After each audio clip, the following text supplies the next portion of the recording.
The Financial Survival Network, helping you survive and thrive in the new economy. Go to CarrieLutz.com and sign up for 30 free micro trainings on financial survival.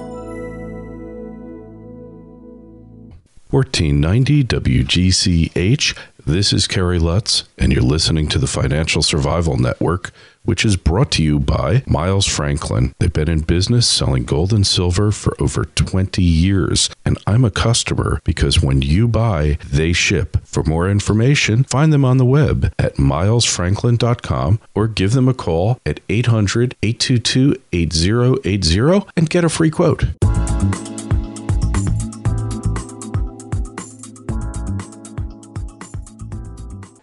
1490 WGCH. This is Kerry Lutz. We're live here at the Hard Asset Conference in New York City in beautiful Times Square at the luxurious Marriott Grand Marquis, although the only thing grand about it, I think, is the price.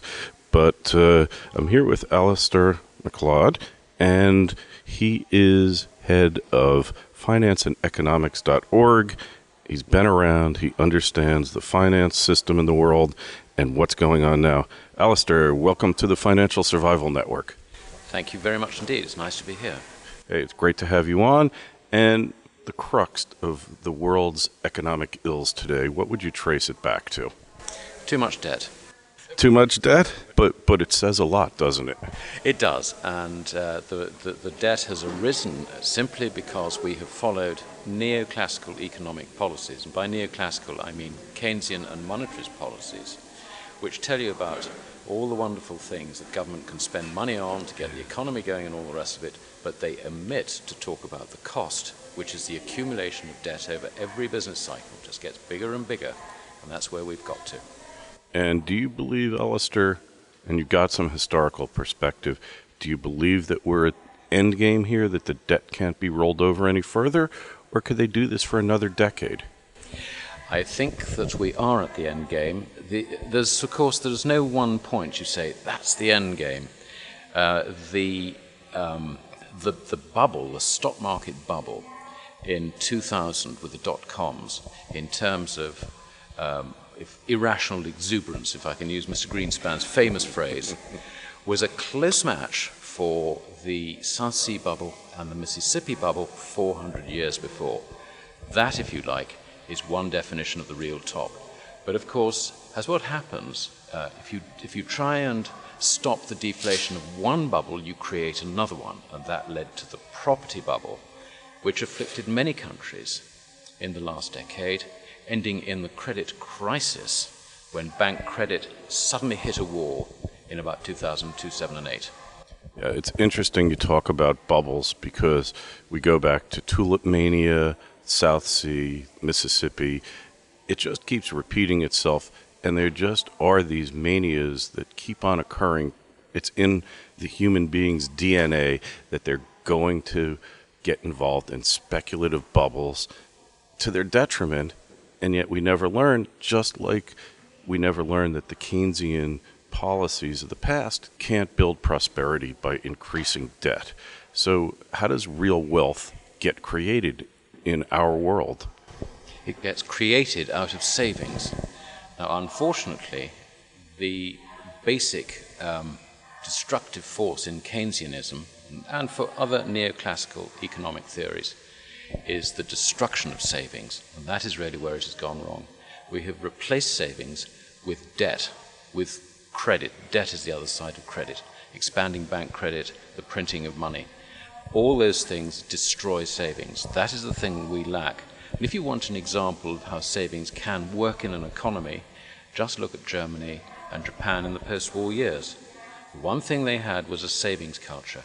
We won't go into why they had the savings culture, but they had the savings culture. On the back of that savings culture, they had a great depth of manufacturing business because the savings, the real money was there for the capital, to provide the capital for these businesses to expand, for the entrepreneurs in those businesses to anticipate what consumers want, both in terms of consumer goods and goods of what we call a higher order. And that gave Germany and Japan a huge, great depth in their industries. And you see that in Germany today. If you look in Europe, the only country which continues to succeed, even after absorbing East Germany and all the problems we had there, East Germany was bust, it's still Germany. That is the powerhouse in Europe. The rest of Europe, unfortunately, has followed interventionist policies which have been paid for by expanding bank credit or printing money to finance socialist political objectives, and the result is that they're all falling over. And the Germans are standing there. They're the only strong economy in the whole of the European zone. Yeah, it's amazing because it's something so basic. Benjamin Franklin, never a lender or a borrower be. Wisdom of the ages, and savings is the implementation of that proverb into practice, because you forego consumption or you forego purchases today so you can save the money and gain a return for later on in life when you need it. And yet all of the culture, all of the values of Western civilization now are live for today as if there will be no tomorrow. So how do you change that attitude in the culture? Does it have to go to the ultimate bust, the ultimate disaster, or is there a way to educate people to make them understand this? There is a way out of it, but I'm afraid it's a route that will not be taken. And my recipe is very simple. That is, you remove all disincentives to saving, remove taxation of savings, remove the debasement of savings through inflation, monetary inflation. And if you do those two things, be honest with what money actually is, and encourage savings, you will save your economy. And you can do that in phases so that it doesn't all fall over at once. It does mean that a lot of malinvestment has to be unwound. But I do not see that any politician understands this, for the simple reason that their economic advisors are all neoclassical, and they are hell-bent on a process of accelerating the consumption, the provision of credit to finance that consumption. That is their economic answer. And if you ask them, look, things have gone wrong with your policies over the past, they say, well, the problem is that the politicians didn't do enough. So we have this silly situation where the politicians don't know themselves where to turn.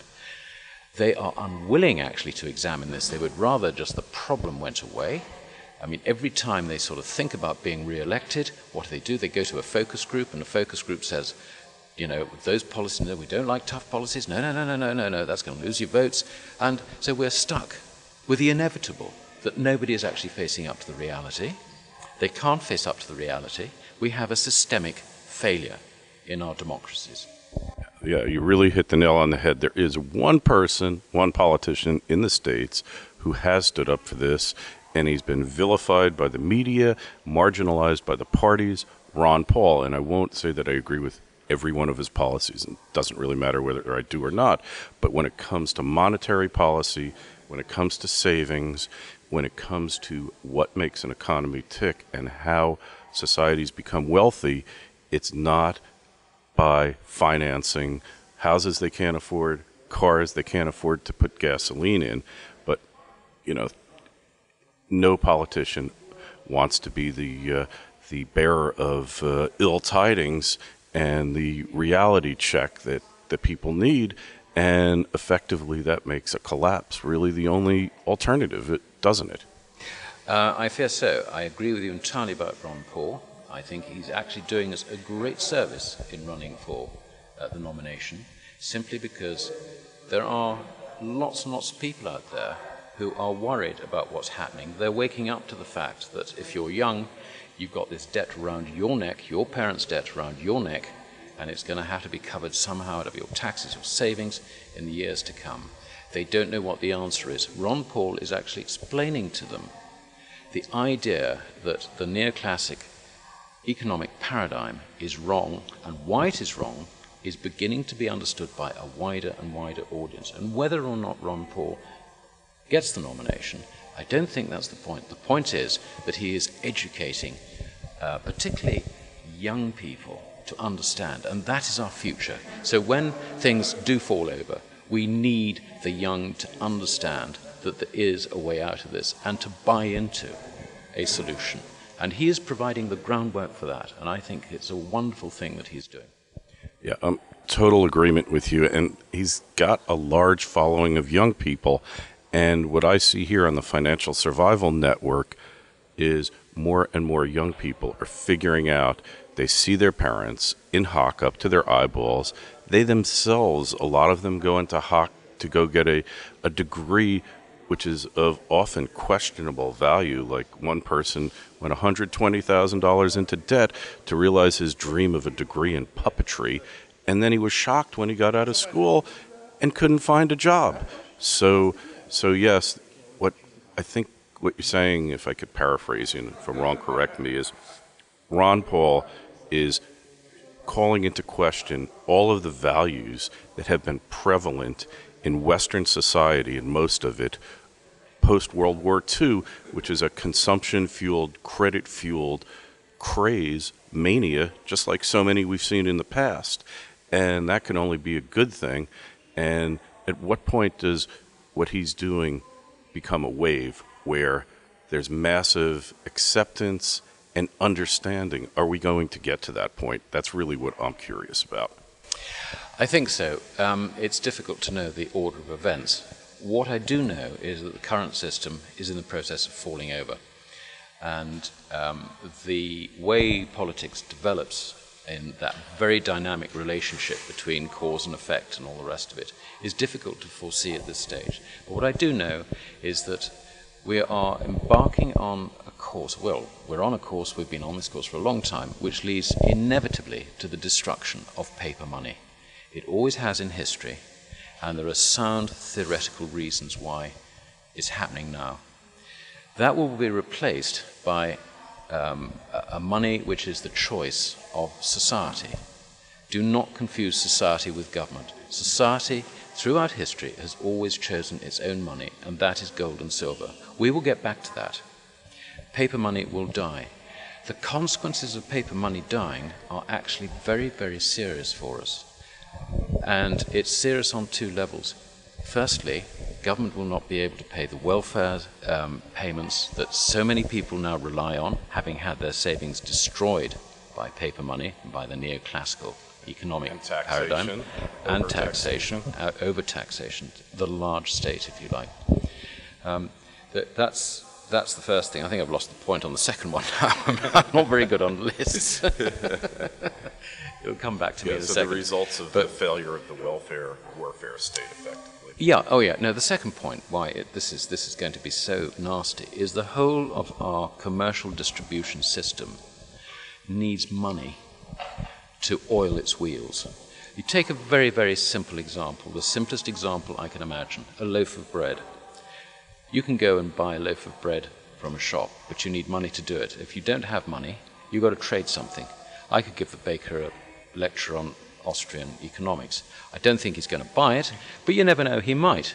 But then he's got a problem because he's got to get you a slice of bread, Alasdair. I don't think it's going to get you the whole loaf. I don't know. No, but we can dream. Let's just pretend. Yeah, okay, Let's just pretend. Dream. Just pretend. Okay, he's now got a problem because he's got to go and source the flour. And where's the local mill? It's probably 300 miles away. And that needs transport, and it needs someone to drive a truck from A to B.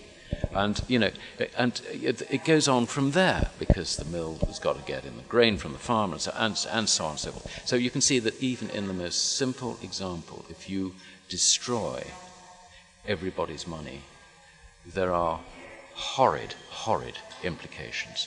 And I don't know how that's going to work out. It frightens me to think about it, really. And I'm not suggesting that everybody should lose sleep over this, but please understand the situation is working up to be something very, very serious. Yeah, it's quite grave, and if people understood it, Alasdair, I think the main problem is 99% of the globe's population don't have a clue what's going on. They don't believe that they could wake up one day and you can go to your ATM machine, stick that card in, and say, sorry, we're experiencing technical difficulties, then go to the local gas station, try to fill up with petrol, as you say, and stick the card in the pump, and sorry, we're experiencing technical difficulties. People don't have large amounts of currency in their possession. They don't have precious metals. This is a prescription for chaos, and that's my biggest hope, that the politicians realize that if this system collapses, there will be a period of total chaos, anarchy, social unrest, call it what you like, and maybe they will come to their senses at the edge of the precipice. Well, that presupposes that they can do something about it. It presupposes that there can be a Volcker moment, if I can put it that way. And I think that the trouble with hoping for a Volcker moment is the political cost of doing that is nuclear, in effect, which is why it is so difficult for anyone to actually go down that route. And I just don't see anyone on the political field today with the guts to carry that, or the suicidal tendency, if you like, to actually do that. I mean, remember when Volcker did this, things were bad. They were bad. Not like today, though. But nothing like today. Nothing like today. And that is the thing. Yeah. I mean, we do have a couple of gutsy politicians in the States here. Guy by the name of Chris Christie. They're willing to take on, to a point, the entrenched powers, but they haven't had to actually go into suicide mode, because that's what we're talking about, where, and if people don't understand that this is the cure, the prescription, the only thing that can possibly work, then the consensus won't be there to support such action, and then we'll have rioting in the streets just like in Europe, in Greece and Spain, burning out the banks. So maybe there will be a moment where the collective world will hold its breath, and then that person, like one of the state's founding fathers, a Jefferson, a Washington, even a Hamilton, or an Andrew Jackson can step in and restore sanity. But if we were betting, we wouldn't necessarily put all our chips on that outcome, would we? So, Alasdair, people want to learn more about what you do and get in touch with you. Where would they go? Well, I think that there are two routes. One is my website, which is financeandeconomics.org. I also write for Gold Money, and I'm a senior research fellow for the Gold Money Foundation. And both Finance and Economics and the Gold Money Foundation are dedicated to spreading an understanding of economics and an understanding of the benefits of sound money and the fallacies of unsound money. So that's basically what we do. We're in the business of education, if you like, because we passionately believe that the more people understand what is going on, the better our chances of coming out of this with as little pain as possible. That's really a noteworthy goal. Financial Survival Network wishes you the best of luck in your endeavors, because ignorance is the most costly commodity in the world. And when people don't understand that, they reach into their pocket and what they pull out is an article of faith as great as any religious belief in the history of man, then they're in for hard times. So thanks for being on. We will talk to you again soon, Alasdair. Thank you very much indeed, Kerry.